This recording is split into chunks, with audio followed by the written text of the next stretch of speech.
As human beings, exploration of the unknown is wired into our minds. Our curious nature has taken us to places we thought we never could venture to. History is littered with hundreds, no, literally thousands of famous explorers who charted unknown territories from all time periods and parts of the world. From the Italian Marco Polo and his ventures in Asia, to Lewis and Clark in the early days of the United States, all the way to Neil Armstrong taking the first steps on the moon. We were born to leap into the unknown, defining the boundaries of what lay on the horizon. Mark Twain once said, quote, 20 years from now, you will be more disappointed by the things you didn't do than by the ones you did do. So throw off the bowlines, sail away from the safe harbor, catch the trade winds in your sails, explore, dream, and discover. As with anything though, frontline exploration comes at a cost. Whether it be mapping out new lands or walking on the moon, there will always be dangers involved when you are on the cutting edge. And that is where Sir John Franklin found himself in 1845. He was assigned to navigate and chart the unknown waters of the long sought-after Northwest Passage in the Canadian Arctic. The goal was a simple one: find a passable shortcut route from Europe to Asia to further expand their trading reach in ways they hadn't yet been able to do. By 1845, the Canadian Arctic had been explored and extensively researched, but still no passable route to reach Asia had yet been revealed. Though their early efforts were not in vain, they had narrowed it down to about roughly 70,000 square miles of unknown territory left to search that could possibly lead to the passage they desperately wanted to find. The possible reward for this venture was very high and would come with a lot of fame and recognition. But the cost, you see, needed to be paid in full, and the cost that was demanded was everything. I'm Bradley Hall, and you're listening to Beyond the Harbor.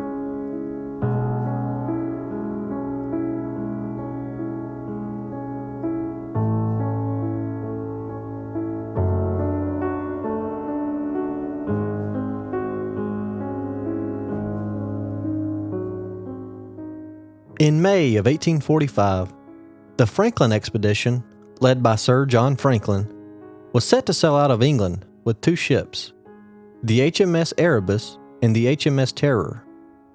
The entire crew across the two vessels totaled 134 men, including officers and crew. Franklin was to be at the helm of the Erebus, while Francis Crozier was appointed to captain the sister ship, the Terror. These two men were no strangers to navigating the icy waters.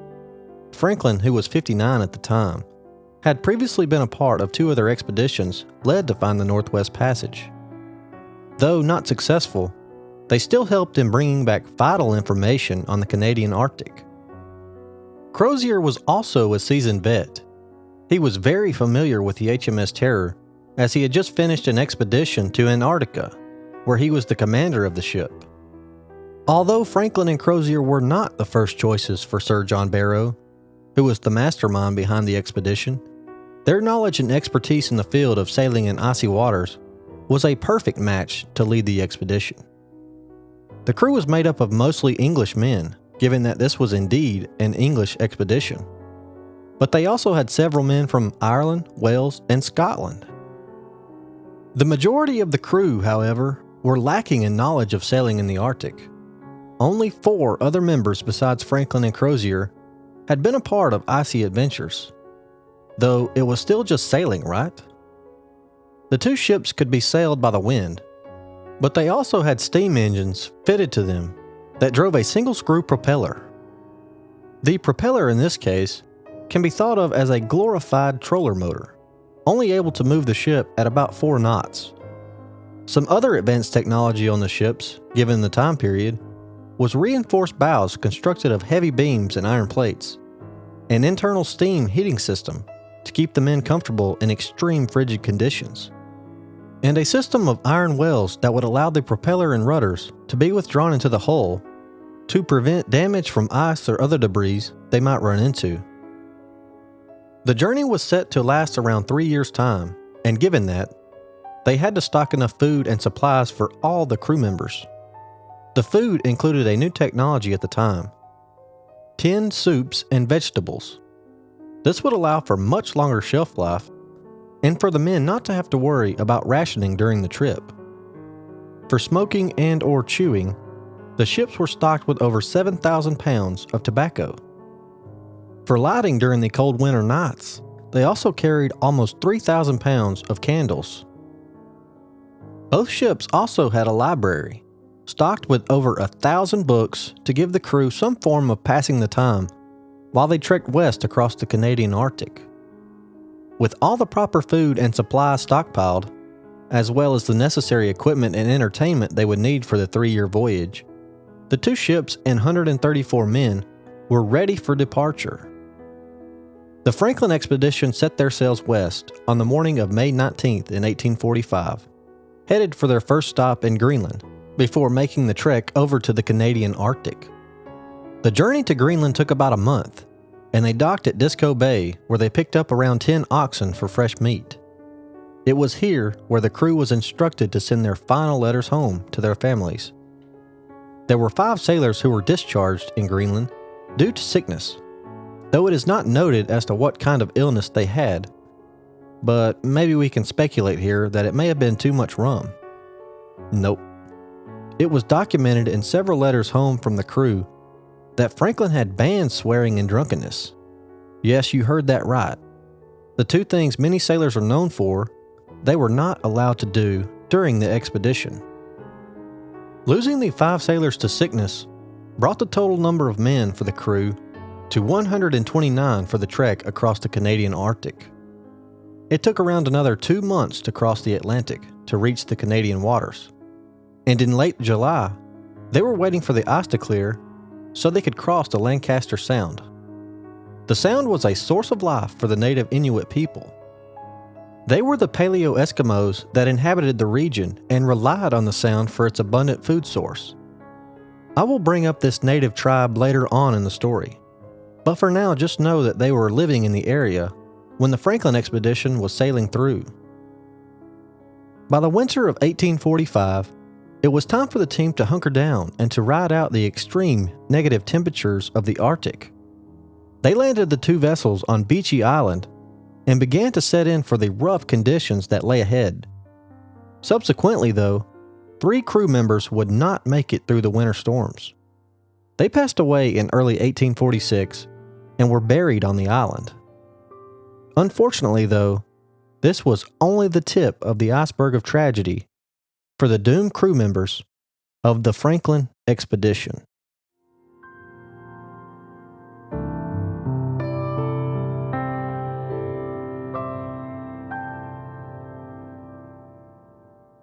In the early summer of 1846, the expedition team sailed up Wellington Channel and then returned to the west side of Cornwallis Island. It's not important to note for the story's sake, but it definitely helps if you check out a map to get an idea of exactly the lay of the land that these men were traversing. In September, the team was sailing down Peel Sound just off King William Island when both vessels became trapped in a sea of ice. So, that was it. The expedition had to be put on pause until they could get free of the ice that surrounded them. So they waited, and waited, and then waited some more. The winter of 1846 came and went. The crew's hopes of escape had began to wane. Desperation was soon to set in at the realization that they were stranded in the polar climate. In May of 1847, summer if you can even call it that, 2 officers and 6 crew members had given up on the waiting game and decided to abandon ship. It is not known of their intentions, but they were done waiting for a miracle and took off on foot. In this same month, a sledge party was tasked with delivering a note to a cairn at Victory Point that was erected by Sir James Ross in 1831 on the northwestern coast of King William Island. The note simply gave both vessels' position and noted that the 8 men had departed the ship while stranded in the ice. It signed off with, quote, Sir John Franklin commanding the expedition. All well, end quote. But it clearly wasn't all well. 1 month later, on June 11th, the man whose name was on the expedition, Sir John Franklin, passed away. Though the cause of death is not known, a great assumption would be that he had succumbed to scurvy, which is a disease caused by malnourishment and a lack of vitamin C. They were supplied with lemon and lime juice to help prevent scurvy from setting in, but it remained a constant battle they had to deal with on a polar expedition, as there was no readily available fruit or vegetables. Francis Crozier, who was second in command, took over for the expedition upon the passing of Franklin. However, there wasn't much from a standpoint that could be done. The remaining officers and crew continued to drift further south, locked into the ice, as time passed by. As winter again began approaching, 8 officers and 15 crewmates would not last to see spring. When it finally came, on April 22nd of 1848, Crozier ordered the remaining men and crew to abandon the ship. The Franklin expedition was now over. The waiting was now over. They were running out of food while battling the absolute frigid climate. The 105 survivors remaining, who were frail, starved, and freezing, had to head south in search of refuge. They were headed for the Back River on the Canadian mainland.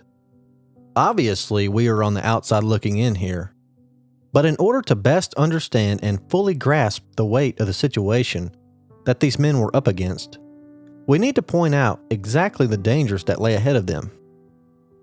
As we discussed earlier about the demise of Franklin, scurvy could have been a probable cause of his death.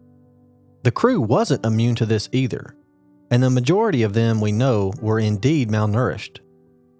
Along with the dangers scurvy incited, many other illnesses came along with the low temperatures. And just exactly how cold are we talking? Well, temperatures could reach downwards of negative 50 degrees Celsius or negative 58 degrees Fahrenheit for those of us in the States. This doesn't even include the wind chill, which the wind was always blowing in gusts and making the climate almost unlivable.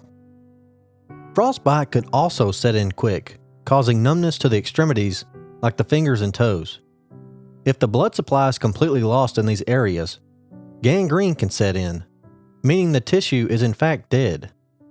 The only way to survive at that point would be to amputate the limb that it had set up in.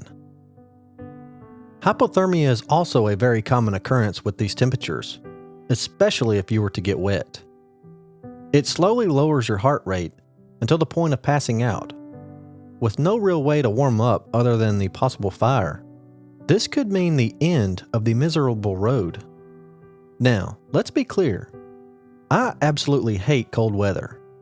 Living here in the South, we rarely get snow or temperatures that sustain below 20 degrees for very long. So trying to even comprehend the climate these men were in is really hard for me to imagine.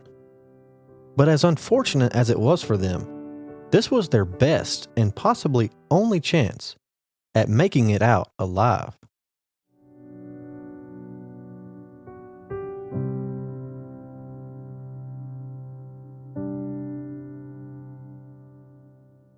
Now that we have a better understanding of the conditions and challenges the team had lying ahead of them, we can truly recognize the sheer pain, torture, and torment that they must endure to make it out alive. On the 22nd day in April of 1848, 1 year and 7 months after being trapped in the ice, and almost 3 years exactly to the day the expedition left England, the crew with Crozier in charge abandoned the Erebus in terror, leaving behind their heaters and shelter. They had stowed the remaining equipment and food they had on sledges, and began their trek south across King William Island, heading for refuge on the Canadian mainland. After 5 days of travel, the men came upon the cairn where they had previously deposited a note in 1847. It is presumed that Captain James Fitzjames of the Erebus amended the note by writing in the margins for the final entry, quote, 25th April 1848, HM ships Terror and Erebus were deserted on the 22nd of April, 5 leagues north-northwest of this, having been beset since 12 September 1846. The officers and crews, consisting of 105 souls, under the command of Captain F.R.M. Crozier, landed here in latitude 69 degrees north, 98 degrees west. This paper was found by Lieutenant Irving under the cairn supposed to have been built by Sir James Ross in 1831, 4 miles northward, where it had been deposited by the late Commander Gore in June of 1847. Sir James Ross's pillar has not, however, been found, and the paper has been transferred to this position, which is that in which Sir J. Ross's pillar was erected. Sir John Franklin died on the 11th June 1847, and the total loss by deaths in this expedition has been to this date 9 officers and 15 men. Signed, James Fitzjames, Captain HMS Erebus. Signed, F.R.M. Crozier, Captain and Senior Officer. And start on tomorrow, the 26th, for Back's Fish River. End quote. For those of you that have never heard this story, this may come as a shock, or maybe not so much, as this show rarely ends with a ride-off into the sunset. And for the story of the Franklin expedition, it is no exception. As soon as the men deposited the note, the terrors of the frigid climate began to bear down on them. Unfortunately, this is where the trail of the 105 men go cold. Not one soul made it to safety. All was lost on the journey to the Canadian mainland. To date, there have been no journals or logbooks that can definitively give us an idea of just exactly how long they had made it, or the true nature of conditions that they were having to endure. However, there has been many investigations over the years, led by numerous teams, to try and piece together their story as best they can.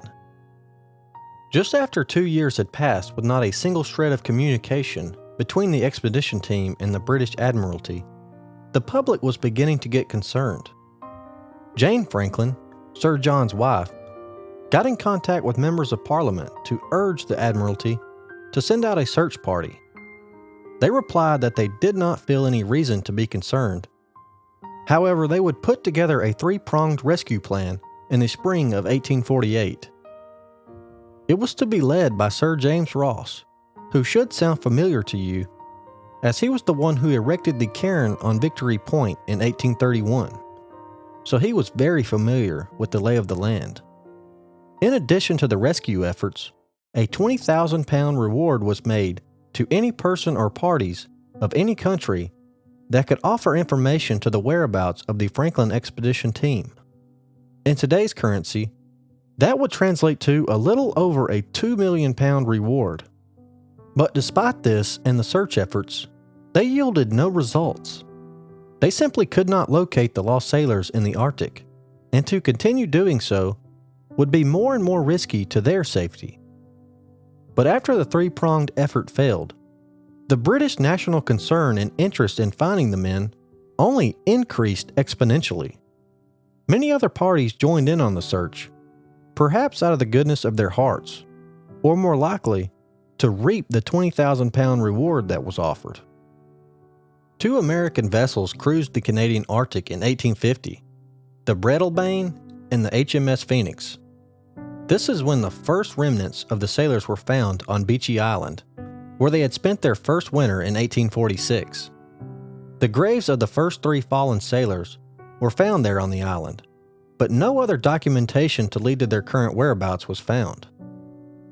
The first big break came in 1854, when Ray Richardson was surveying the Boothia Peninsula for the Hudson Bay Company, when he met an Inuk, which is a person who was native to the Inuit people who inhabited the region. They made mention to him that they had seen a party of 35 or 40 white men that had died of starvation near the mouth of the Back River. The Inuit people showed Ray many objects that were later identified to belonging to Franklin and his crew, further confirmation that they had indeed sighted the men. He quickly wrote up a report and sent it over to the Admiralty in October of 1854 and urged them to send men down the Back River to search for other signs of their missing sailors. Despite his findings and the efforts he made to persuade them, they did not take heed. They officially labeled the entire crew as deceased in service on March 31st of 1854. With this news, Sir John Franklin's wife did not give up hope. She would personally fund one more expedition led by Francis McClintock, set to set sail in July of 1857. As soon as they made it to King William Island, it did not take them long before they found the first signs of the expedition. They discovered a fully clothed skeleton laying on the ice, a uniform that appeared to be that of a ship's steward. McClintock and his men also took testimony from more Inuit people about the missing men and the expedition's disastrous ending. The last item to be discovered was the written records that the crew had left at Victory Point a few years prior. This news would be all they could safely turn up to deliver back to Franklin's widow in England. She, unfortunately, would not live to know more than what McClintock was able to deliver to her.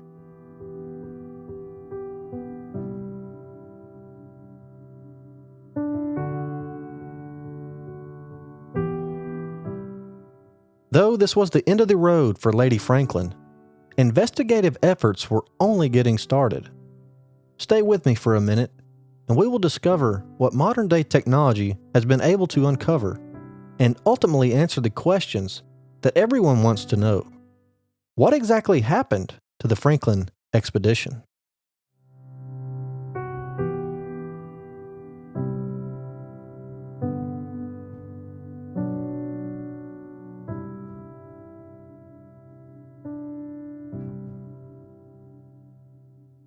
Over 120 years went by until one day in 1981 when Owen Beatty, who was a professor of anthropology at the University of Alberta in Canada, decided to launch a project to research the failed expedition. He and his team of researchers traveled to King William Island and began to retrace the path that the sailors would have taken during their trek south. His hope was to be able to locate remains and artifacts, to be able to examine and use modern-day technology to establish identities as well as the causes of death among the lost 129 men.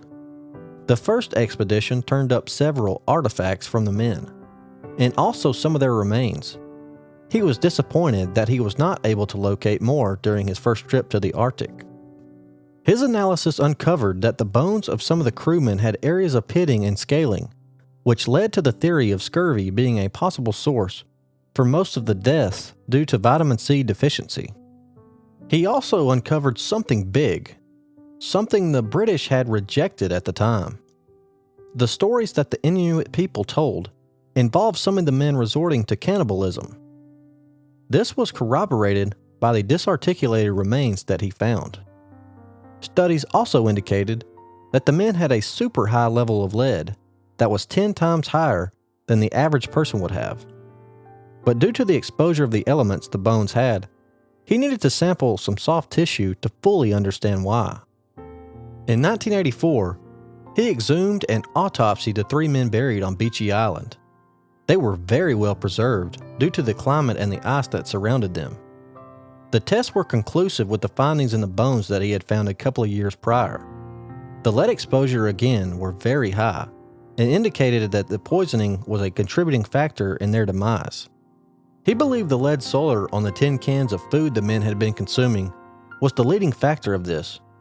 Though just a theory at the time, Beatty and his team again returned to the site to examine hundreds of the tin cans that they had discarded, and noticed that most of them had very poorly lead soldered seams. These findings, along with a photo of one of the preserved bodies of the deceased, was released to the public. Media coverage picked up on it, and a newfound interest into the Franklin expedition was born. The following years yielded a few more research expeditions from various teams who discovered more of the same that Beatty had. More remains were evaluated and again found high traces of lead, as well as more evidence to confirm that in the final distress of their lives, they in fact did resort to cannibalism.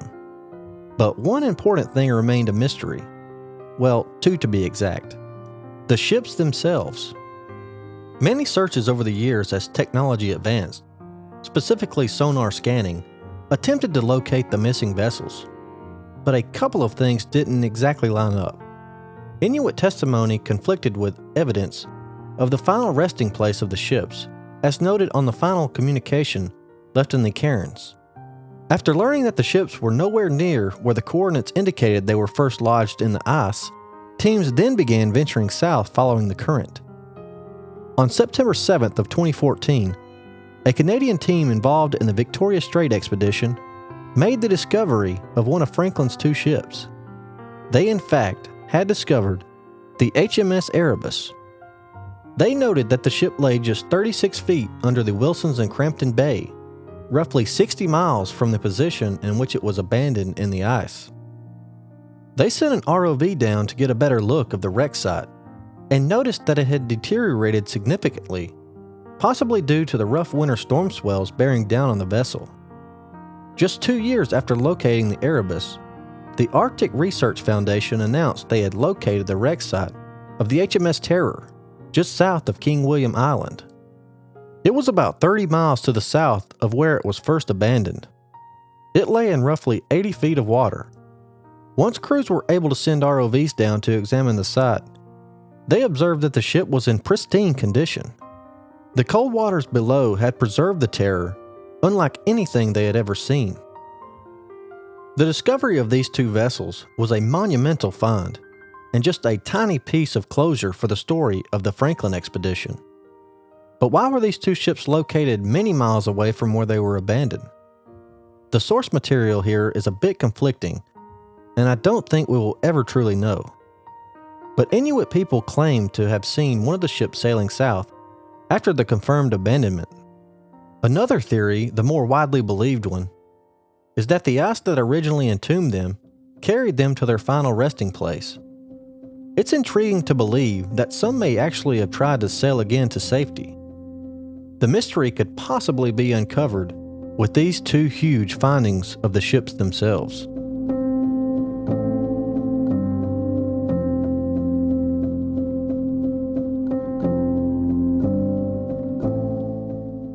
In August of 2019, video footage of the HMS Terror revealed that the wreck site was frozen in time. The cabins were all neatly intact, closed drawers and cabinet doors, and many artifacts safely stored on board. Maybe, just maybe, in some of those neatly kept places inside the vessel lay an important clue, possibly a journal, a ship's log, a letter, or any other artifact that could give more detail as to what happened during that fateful expedition. Technology has advanced so much over the years that the key to unlocking all the remaining questions we still have about the expedition could lie within the ships themselves. In May of 2021, tests confirmed that skeletal remains recovered from King William Island were that of an officer on the Erebus, John Gregory. This was thanks to his great-great-great-grandson submitting his DNA to test against. They are now urging all possible descendants to submit their DNA for analysis to possibly identify more of the remains. There are still many outstanding questions that remain about the expedition. But as for now, what we do know is that some of the men made it as far as 250 miles from the abandoned ships, but were still about 100 miles from Western civilization. So close, and at the same time, yet so far.